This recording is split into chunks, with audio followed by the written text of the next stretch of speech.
मैं आपको भी रोकना चाहूँगा, भैया आपको रोकना चाहूँगा कि हमारे मुख्य अतिथि माननीय श्री कलराज मिश्रा जो मिनिस्टर हैं MSME के, वो आगे हैं। हम उनका स्वागत करते हैं।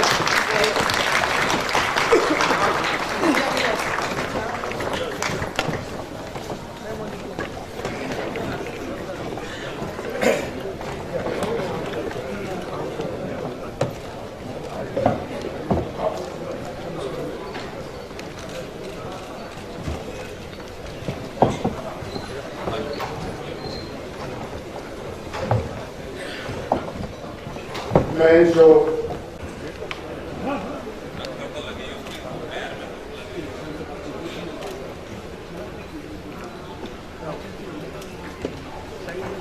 माननीय मंत्री जी, हम आपका हार्दिक अभिनंदन करते हैं आपको अपने बीच पाकर, क्योंकि जो हमारी समस्याएं हैं वो हमारे आगे मुंह बाई खड़ी है और उसकी जो सुनवाई है वो नहीं होती।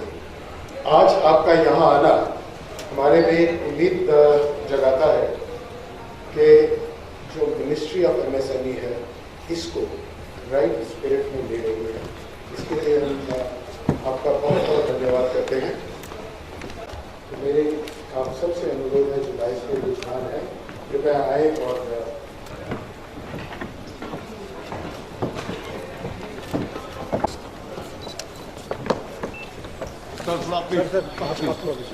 जैसा कि कहा जाता है कि जो लाइफ है ये नॉलेज को दृष्टि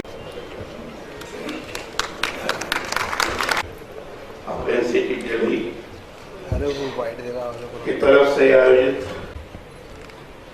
मेयर श्रीमती मीना मेयर जी, जनरल श्री रघुवंश अरोड़ा जी, JS भारत जी, श्री रमेश चंद्र जी, और जिन्होंने मुझे यहाँ आमंत्रित किया था और आपके बीच में उपस्थित होने का जो मुझे सौभाग्य प्रदान किया, आदरणीय श्री महेश्वरी जी, मंच पर बैठे हुए सभी सम्मानित और बड़े ही औद्योगिक क्षेत्र में अपना एक विशेष स्थान बनाए हुए ऐसे महानुभाव और यहाँ उपस्थित सभी बहनें, सम्मानित महानुभाव, पत्रकार मित्रों और छायाकार बंधुओं, इस समय अगर मैं कहूं कि पूरे देश भर ही नहीं तो विश्व में MSME एक चर्चा का विषय है, विश्व में चर्चा का विषय। क्योंकि कई देशों के लोग भारत में आए, कुछ लोग से मुझे भी मिलने का अवसर मिला और उन्होंने जो MSME के प्रति विचार व्यक्त किया और भारत ने उस क्षेत्र को विकसित करने के लिए गंभीरता से विचार करना शुरू कर दिया है, उस दिशा में आगे बढ़ रहा है, यह उनके द्वारा भी हमें सुनने को मिला। और इतने नहीं तो उनको लगा कि भारत के गतिशील व्यक्तित्व के धनी, दूरदृष्टि रखने वाले विजनरी प्रधानमंत्री, जिन्होंने मेक इन इंडिया का स्लोगन दिया है, ये MSME को ही ध्यान में रखकर दिया है, क्योंकि उनकी सोच मेक इन इंडिया के माध्यम से भारत को पूरे पूरे देश के अंदर एक विस्तृत देश के रूप में प्रस्तुत करने की और मेक इन इंडिया का जो स्वरूप होगा दुनिया के अंदर उसको बड़े ही आदर्शात्मक तौर पर यह कहकर के ग्रहण करने की कोशिश की जाएगी, it is made in India, ये मेड इन इंडिया है, ये हिंदुस्तान का बना हुआ है। हिंदुस्तान में एक समय जब अखंड भारत था तो ढाके का मलबल बनता था, बनारस की बनारसी साड़ी थी, पीतल उद्योग था, दुनिया में उसकी श्रेष्ठता के प्रति स्वाभाविक रूप से उसका आकर्षण था।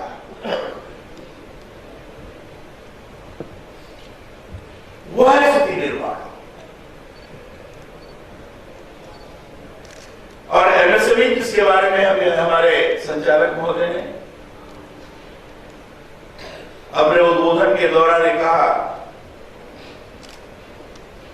ये एमएसएमई का विकास के योगदान है 8% का, विकास के क्रम में 8% का योगदान है, निर्माण में 45%, निर्यात में 40% का, और एंटरप्रेन्योर्स के आधार पर जो इकाइयां हैं, इकाइयों के माध्यम से बेरोजगार नौजवानों को रोजगार देने में 8 करोड़,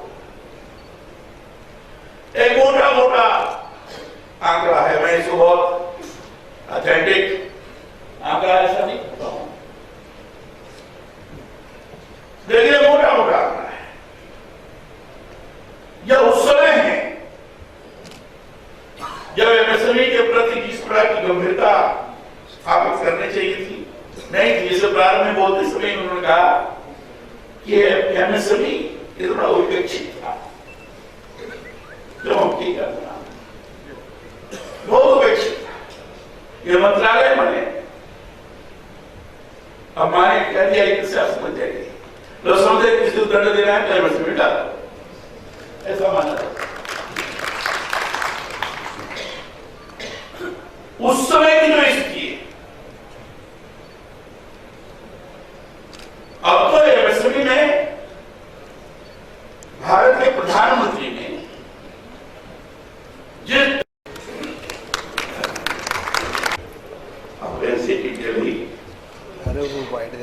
की तरफ से आयोजित मेयर श्रीमती मीना मेयर जी, जनरल सी रघुवंश अरोड़ा जी, श्री जेएस महाराज जी, श्री रमेश चंद्र जी, और जिन्होंने मुझे यहाँ आमंत्रित किया था और आपके बीच में उपस्थित होने का जो मुझे सौभाग्य प्रदान किया, आदरणीय श्री महेश्वरी जी, मंच पर बैठे हुए सभी सम्मानित और बड़े ही औद्योगिक क्षेत्र में अपना एक विशेष स्थान बनाए हुए ऐसे महानुभाव और यहाँ उपस्थित सभी बहनें, सम्मानित महानुभाव, पत्रकार मित्रों और छायाकार बंधुओं, इस समय अगर मैं कहूं कि पूरे देश भर ही नहीं तो विश्व में एमएसएमई एक चर्चा का विषय है, विश्व में चर्चा का विषय। क्योंकि कई देशों के लोग भारत में आए, कुछ लोगों से मुझे भी मिलने का अवसर मिला और उन्होंने जो एमएसएमई के प्रति विचार व्यक्त किया और भारत ने उस क्षेत्र को विकसित करने के लिए गंभीरता से विचार करना शुरू कर दिया है, उस दिशा में आगे बढ़ रहा है, यह उनके द्वारा भी हमें सुनने को मिला। और इतने नहीं तो उनको लगा कि भारत के गतिशील व्यक्तित्व के धनी, दूरदृष्टि रखने वाले विजनरी प्रधानमंत्री, जिन्होंने मेक इन इंडिया का स्लोगन दिया है, ये एमएसएमई को ही ध्यान में रखकर दिया है, क्योंकि उनकी सोच मेक इन इंडिया के माध्यम से भारत को पूरे देश के अंदर एक विकसित देश के रूप में प्रस्तुत करने की और मेक इन इंडिया का जो स्वरूप होगा दुनिया के अंदर उसको बड़े ही आदर्शात्मक तौर पर यह कह करके ग्रहण करने की कोशिश की जाएगी it is made in India, ये मेड इन इंडिया है, ये हिंदुस्तान का बना हुआ बात है। हिंदुस्तान में एक समय जब अखंड भारत था तो ढाके का मनोबल होता था, बनारस की बनारसी साड़ी थी, पीतल उद्योग था, दुनिया में उसकी श्रेष्ठता के प्रति स्वाभाविक रूप से उसका आकर्षण था।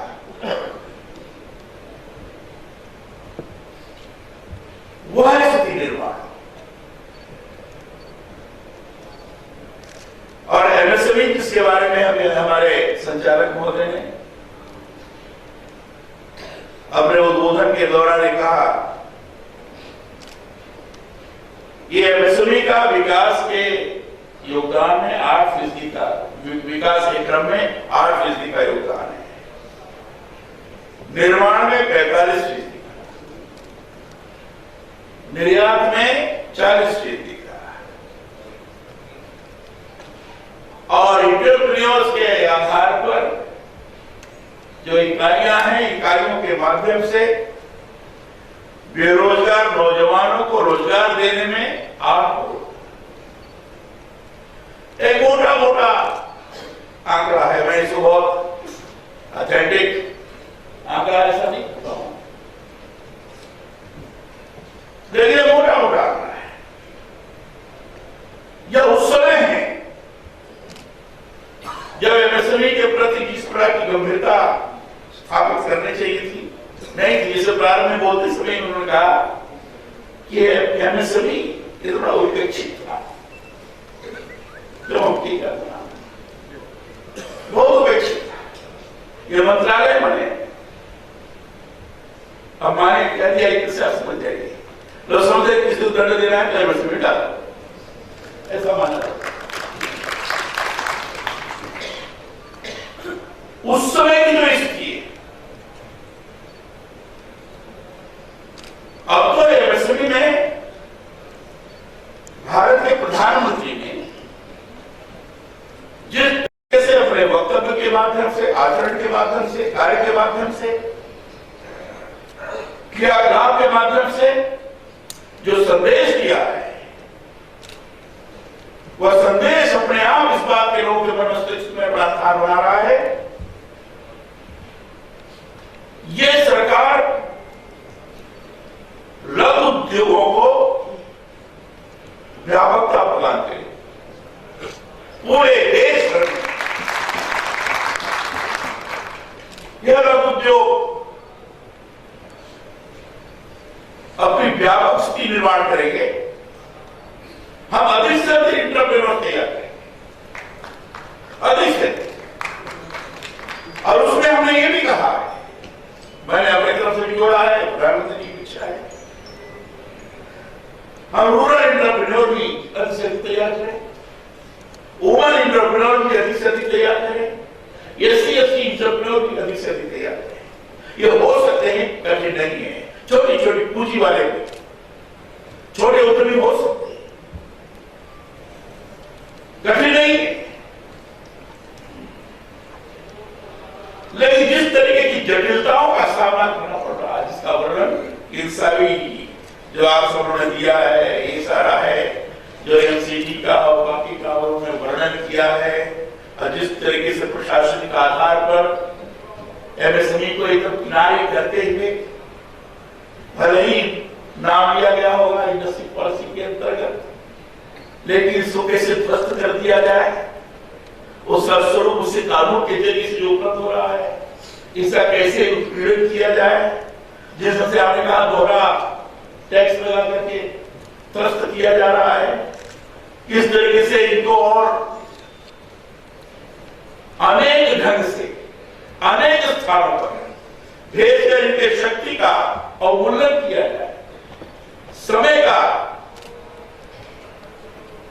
दुरुपयोग करने की दृष्टि से उनको इधर उधर घुमाया जाए और समय सीमा के अंतर्गत चीज न प्राप्त हो तो NPA के अंदर उनको ढकेल करके मार दिया जाए। यही तो रहा है, यही तो रहा है। कहां से अभी हमारे यादव जी ने लेबर लॉ के बारे में बड़े सूक्ष्म में उन्होंने बातें बता दी कि 44 ऐसे कानून है जहां हमें त्रस्त होना पड़ता है, कई जगह हमें जाना पड़ता है। अभी आपने कंपनी लॉ के बारे में बताया, अभी आपने उस कानून के बारे में बताया, 416, 417 के बारे में बताया। 416 और 417 से कितनी परेशानी झेलनी पड़ रही है। आपने सर्विस इंडस्ट्री के बारे में बताया, उसको भी किस तरह से त्रस्त करने का प्रयत्न किया जा रहा है। ये कई चीजों का आपने वर्णन किया। अब हम एक दिल्ली के बारे में, उन कठिनाइयों के बारे में जितना आप अनुभव कर रहे हैं, उस अनुभव के आधार पर जो व्यक्त किया है आप, हम उसका चित्रण नहीं कर सकते। लेकिन इतना ही कह सकता हूं कि उस छोटे उद्यमी को प्रक्रिया पर संबंधित मैंने प्रोसीजरल उसको सुविधाएं प्रदान करनी चाहिए, वो नहीं के बराबर। जब प्रोसीजरल सुविधाएं नहीं है, लोन लेने के लिए जाएंगे तो बैंक वाला लोन नहीं देता है, कोरोना फ्री लोन के होने के पश्चात भी इधर उधर दौड़ाता है, कहता नहीं हम तो नहीं देते, वही तो तुम्हारा कोरोना फ्री होगा। कोरोना सिक्योरिटी जमा करने के बाद ही वो आपको इधर उधर भटकाता है। 20% नहीं, 20% bank of reserve bank of India की गाइडलाइन है। 30% भी दे रहे हैं, 40% भी दे रहे हैं, 45% भी दे रहे हैं, तो बैंक वाला कहता है अभी कुछ कमी रह गई है। अनेक सारी घटनाएं चली पड़ रही, कैपिटल की कठिनाई है, रॉ मटेरियल की कठिनाई है, रेटिंग की, क्रेडिट गारंटी की कठिनाई है। 50% की कठिनाई का सामना करते हुए भी आप सफलतापूर्वक अपने उद्योग को चला रहे हैं, इसलिए मैं आपको प्रणाम करता हूं।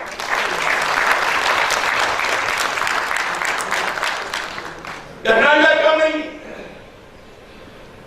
बैंक से कर्जा न प्राप्त होने के पश्चात भी आप अपने रिश्तेदारों से, दोस्तों से भी कर्जा नहीं ले सकते हैं। कंपनी नाम के आड़े आ जाता है। एक अजीब प्रकार छोटी इंडस्ट्री आपने माल ना तैयार किया, मार्केटिंग कहां हो, उसको कोई लेने वाला नहीं है। कानून जरूर बन गया, खरीदने जरूर बन गई, कॉर्पोरेट सेक्टर उसको 20% प्रोक्योर करेगा, इतने और पेमेंट नहीं हो पा रहा है, नो डिले पेमेंट की बात कही गई, वो भी नहीं हो पा रही है। कानून बन गया लेकिन माना नहीं जा रहा है। कानून न मानने के लिए जो पेनलाइज करना चाहिए वो भी नहीं हो रहा है। इसलिए आपका कहना बहुत स्वाभाविक है कि बड़े बड़े लोग अगर गलतियां भी करें तो उसको तो कहीं सुनने वाला नहीं, और साधारण उर्दू में अगर थोड़ी सी गलती करते तो उसकी दुर्दशा हो जाती है।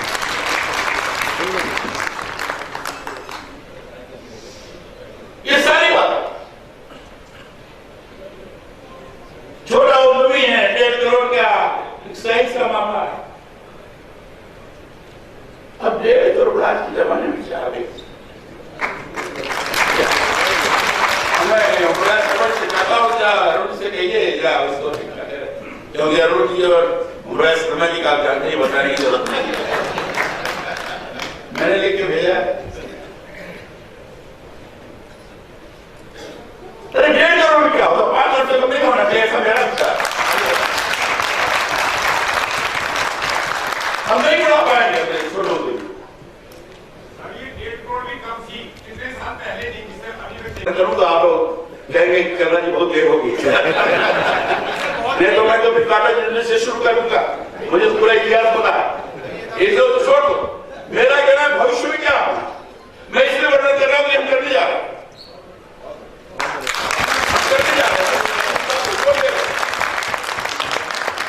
हम इसलिए कह रहे हैं कि जो 50 दिन आपको जाना पड़ता है वो लड़ना हम बंद करने जा रहे हैं।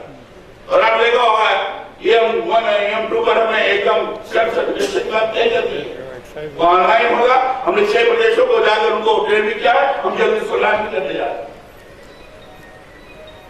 देवला के अंदर 16 जो जहां जोड़ना पड़ता था उसको एक हमने किया है, उसको भी हमारा प्लान कर रहे हैं। और जो इंस्पेक्टर राज की बात की कही गई है, उस इंस्पेक्टर राज को भी हम समाप्त कर रहे हैं।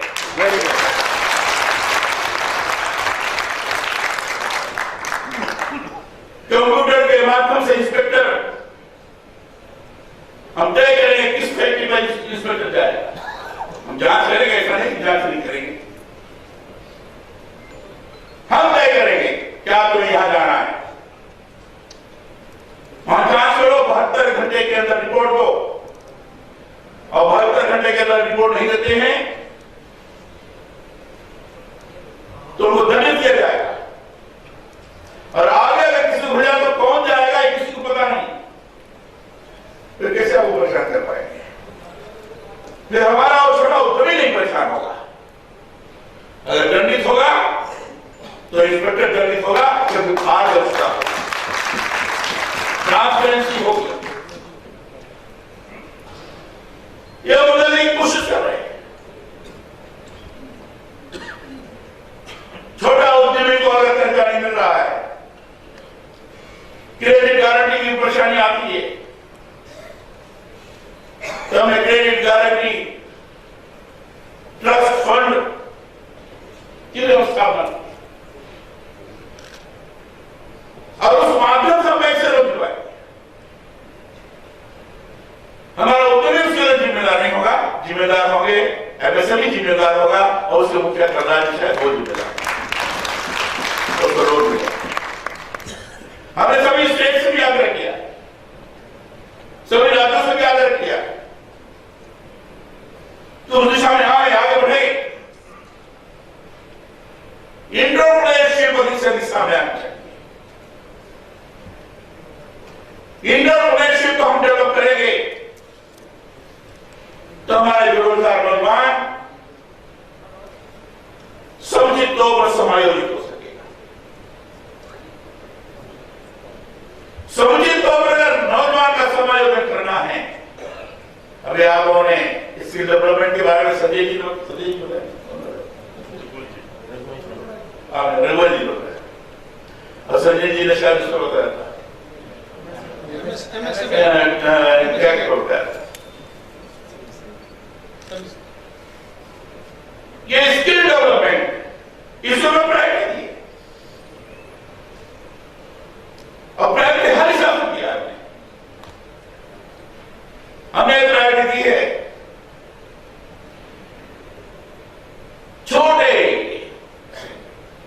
जो कक्षा 10 पास किए हुए नौजवान हैं उनका भी स्किल डेवलपमेंट, जो वे बड़े हैं उनका भी स्किल डेवलपमेंट।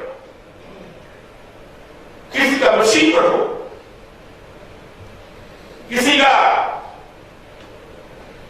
वो अपना ITI का है, बाकी का उसके भी क्या था।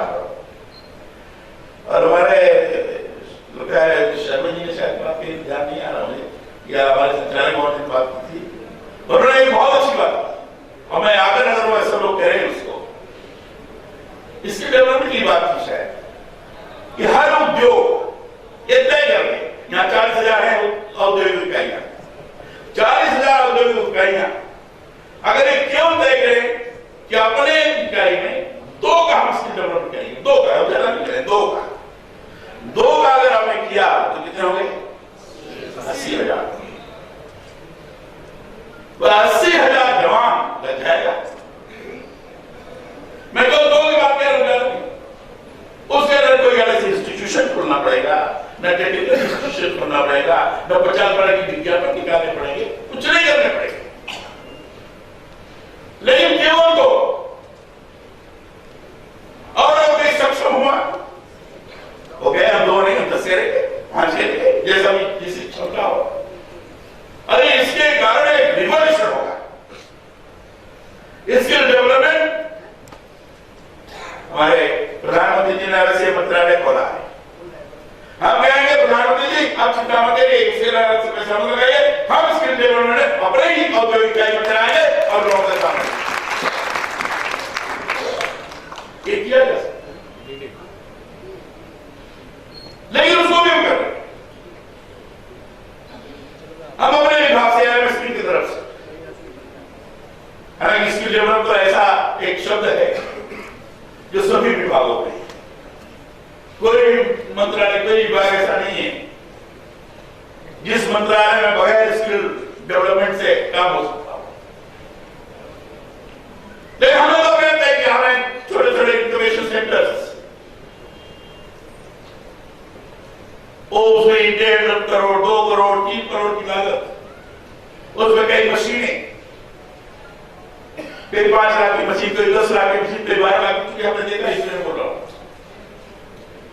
वो कह रहे हैं छोटे बुलाए 3 महीने उसको ट्रेनिंग देना, इसमें से भाई मसाले हो सकते हैं, साबुन हो सकता है, ये बेकरी का हो सकता है, ये फला हो सकता है, सोयाबीन से दूध निकाला जा सकता है। और अगर वो किया फिर बाद में उसको फाइनेंस करवाया। बैंक से फाइनेंस कैसे किया जाता है, बैंक के फाइनेंस करने के लिए सरलीकरण की प्रक्रिया, उसको जानकारी होनी चाहिए, तो उसको हम जानकारी नहीं देते, कोई उसको असिस्ट भी करे। और 3 महीने की ट्रेनिंग देकर उसको हमें मशीन खरीदवा दी, 15 लाख की, 20 लाख की कुछ सहयोग करवाकर, तो उसका तो आसपास के इलाके में एक अलग से स्वरूप बन जाएगा। छोटे छोटे स्तर के लोग को हमने ट्रेनिंग दे दी, तो जो छोटे उद्यम है उन छोटे उद्यमों में जाकर काम कर सकता है। तो चाहे गांव का इलाका, चाहे सुदूर गांव, चाहे कस्बा हो और चाहे आपका इलाका हो, उन सारे इलाकों में स्किल डेवलपमेंट की कमी तो कम से कम नहीं ही होगी, इतना मैं आपसे कह सकता हूं। लेकिन उसके बावजूद भी स्किल डेवलपमेंट करने की आवश्यकता है। आपने कहा है कि स्किल डेवलपमेंट के बारे में हमारे रघुवती ने कि हम चाहेंगे कि स्किल डेवलपमेंट का, आपने बताया कि इनका जरा भिन्न प्रकार, हमने कहा हमारा जरा डिफरेंट टाइप का स्किल डेवलपमेंट, अरे किसी भी टाइप का स्किल डेवलपमेंट, स्किल डेवलपमेंट के काम हम कराएंगे, हमसे क्या सहयोग हो सकता है। और इतने लोग हैं, सबके सामूहिक सहयोग के माध्यम से हम कैसे स्किल डेवलपमेंट के छोटे छोटे इंस्टीट्यूशन खोल सकते हैं, हम करें। हमने कुछ स्थानों पर किया, हम तो एंटरप्रेन्योर एंड जॉब सीकर दोनों का साथ साथ स्किल डेवलपमेंट, मेरा ये विश्वास है, मेरी ये मान्यता है, मेरी मैं मान्यता क्योंकि न कोई बोल रहा है, न बोलते हैं, बोलते क्यों, लेकिन मेरी अभिव्यक्ति कि इंटरप्रेन्योरशिप का भी स्किल डेवलपमेंट होना चाहिए। अब अगर आप उससे सहमत नहीं इंटरप्रेन्योर का भी स्किल डेवलपमेंट होना चाहिए। किस प्रकार के उद्योग में उनकी रुचि है और क्या हो सकता है, दुनिया के अंदर लेटेस्ट डेवलपमेंट हुए, उस लेटेस्ट डेवलपमेंट की जानकारी, आधुनिकतम तकनीकी की जानकारी, आधुनिकतम तकनीकी जानकारी रखते हुए आधुनिकतम डिजाइन की जानकारी, ये सारी चीजों की जानकारी रखते हुए हम अपने इस छोटे से उद्योग में प्रभावी तौर पर करके दिखाएंगे। अगर ये मन मानस बना रहा और बुद्धि का स्तर उस स्तर पर गया तो बहुत बड़ी उपलब्धि हो सकती है जिसकी आप कल्पना नहीं कर सकते। आप अंतरिक्ष में आप लघु उद्योग के माध्यम से पहुंच सकते हैं। आप लोग बड़े बड़े तो उसकी जरूरत नहीं पड़ेगी। अरे उन्होंने करना शुरू किया है, एविएशन का है, इसरो का है, अब रक्षा का है, डिफेंस का है, डिजाइनिंग का भी, छोटे पार्ट्स का भी हम निर्माण कर रहे हैं।